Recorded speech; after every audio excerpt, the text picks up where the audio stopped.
ہو سکتی ہے، جن میں فقہ اور دینی مسائل کا استنباط ہو سکتا ہے اور اس طرح کے علوم، تو اس کو عملاً اس کا فیض کہا جاتا ہے۔ اور قرآن مجید کی جو برکات ہیں وہ بھی کئی اعتبار سے ظہور کرتی ہیں کہ مثلاً اس کے ایک حرف کے بدلے نیکیاں ملتی ہیں، تو یہ درست ہے۔ اور اسی طرح قرآن مجید کے کوئی شفا کہا گیا ہے، اور اس لیے کہ قرآن مجید کی بعض آیات کے ذکر سے شفا نصیب ہوتی ہے، اور ویسے بھی قوموں کے اندر جب زوال کی بیماری لاحق ہو جاتی ہے تو قومیں قرآن سے ہی شفا پاتی ہیں۔ قرآن سے شفا کا ایک عملی واقعہ میرے شیخ کا ہے، سلطان سید محمد بہادر علی شاہ رحمۃ اللہ علیہ۔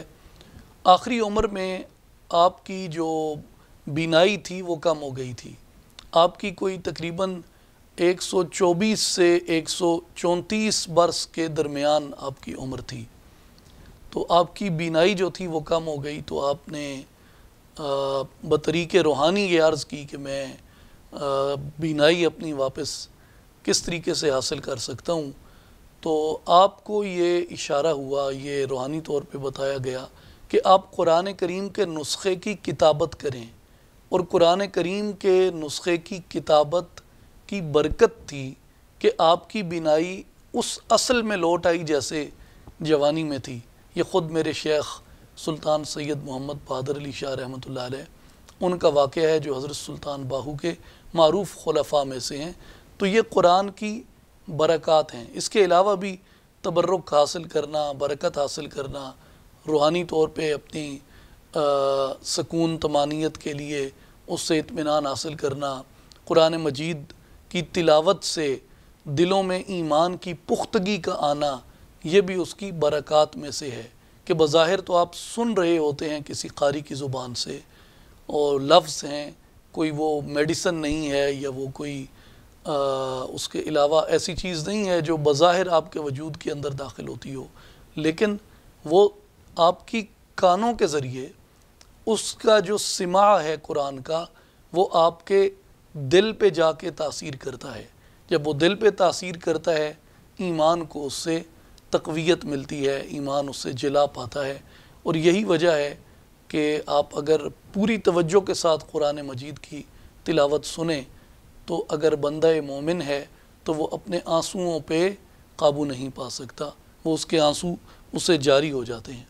تو میں برکت کے لیے قرآن مجید کے اس عظمت کے پہلو کی جانب میں نے اشارہ کیا کہ قرآن مجید کے اسماء، قرآن مجید کے القاب، قرآن مجید کی عظمت پہ ایک دلیل ہیں، اور یہ بات ہمارے ایمان کی پختگی کا، ایمان کی تقویت کا اور برکت کا باعث ہے۔ 5 اسماء کا میں نے انتخاب کیا ہے جو مختلف اسماء مفسرین نے اور محققین نے لکھے ہیں۔ پہلا لقب جو ہے اس کا یہ قرآن ہے، اور یہ 5 اسماء جو ہیں یہ قرآن مجید کی مختلف آیات میں ذکر کیے گئے ہیں۔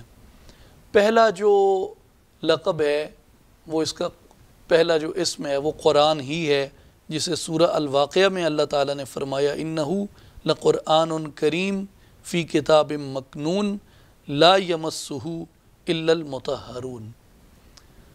دوسرا لقب جو ہے اس کا وہ فرقان ہے۔ یہ سورہ فرقان کی پہلی آیت میں اللہ جل شانہ نے بیان کیا ہے تبارک الذی نزل الفرقان علی عبدہ لیکون للعالمین نذیرا۔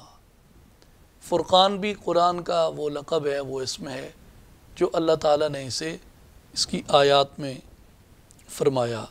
تیسرا لقب کتاب ہے، جہاں سے آپ سورہ البقرہ کا آغاز کرتے ہیں ذالک الکتاب لا ریب فیہ ھدی للمتقین، کہ یہ کتاب ایسی ہے جس میں کوئی شک نہیں اور یہ متقیوں کے لیے باعث ہدایت ہے۔ چوتھا لقب قرآن مجید کا ذکر ہے، یعنی ذکر بھی کہا گیا ہے قرآن مجید کو، انا نحن نزلنا الذکر وانا لہ لحافظون۔ تو اس مقام پہ سورہ الحجر میں اس کو ذکر کہا گیا۔ اور پانچواں جو لقب ہے قرآن کا، جو اسم ہے جو قرآن مجید میں بیان ہوا سورہ النساء کے اندر، وہ نور ہے، کہ قرآن کو نور کہا گیا۔ یا ایھا الناس قد جاءکم برہان من ربکم وانزلنا الیکم نورا مبینا۔ تو یہ قرآن مجید کے وہ 5 اسماء ہیں: قرآن، فرقان، کتاب، ذکر اور نور، جو اللہ تعالیٰ نے قرآن مجید میں بیان فرمائے ہیں۔ یعنی یہ کتاب قرآن ہے، یہ کتاب فرقان ہے، یہ کتاب ہے، الکتاب ہے، اور یہ کتاب ذکر ہے، اور یہ کتاب نور ہے۔ ان سب کے پھر آگے معانی ہیں، ان کی مفاہیم ہیں، ان کی اپنی اپنی تشریحات ہیں۔ اللہ تعالیٰ اگر ہمیں موقع دے تو ہمیں مستند علماء کرام کی تحقیقات میں جھانکنا چاہیے اور اس کا مطالعہ کرنا چاہیے۔ اللہ تعالیٰ قرآن کریم کی برکات سے ہم سب کے دلوں کو منور فرمائے۔ بہت شکریہ۔